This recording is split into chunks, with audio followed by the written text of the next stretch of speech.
Hi friends, ఈరోజు మా students quadrilateral గురించి ఒక చిన్న ప్రాజెక్ట్ చేసుకొచ్చారు. మీకు కూడా చూపిద్దామని నేను వీడియో తీస్తున్నాను.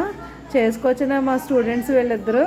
సో ఫస్ట్ క్వాడ్రిలేటరల్ అంటే మెయిన్గా 4 సైడ్స్ ఉంటాయి. 4 సైడ్స్ తోటి మనం ఎన్నైతే క్లోజ్డ్ కర్వ్స్ అంటే సింపుల్ క్లోజ్డ్ కర్వ్స్ ఎన్నైతే మనం తయారు చేస్తామో వాటన్నిటిని కూడా క్వాడ్రిలేటర్స్ అంటాము. అది మీ అందరికీ తెలుసు. సరదాగా మా స్టూడెంట్స్ చేసిన యాక్టివిటీని మీరు అందరూ చూడండి. ఎలా చేశారో కామెంట్ సెక్షన్లో కామెంట్ చేయండి. స్టార్ట్ అమ్మా, చెప్పండి రా మీరు ఎలా చేశారో. Two pairs of parallel lines, opposite sides are equal length. Trapezium, 2 sides of equal length. Only one pair of parallel sides. Rectangle, 2 pairs of opposite sides are equal length.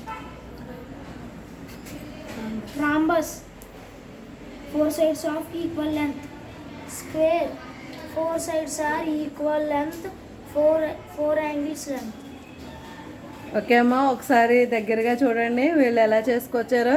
పైన quadrilateral అని heading పెట్టారు. Quadrilateral meaning 4 నెంబర్ని చూపించారు.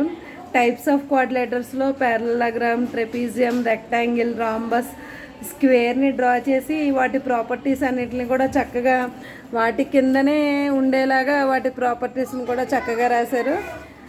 ఇది మా class రూమ్లో మేము hang చేస్తాము. Thank you friends. మా స్టూడెంట్స్కి మీరు అందరూ కూడా బెస్ట్ విషెస్ చెప్తారనుకుంటున్నాను. Thank you.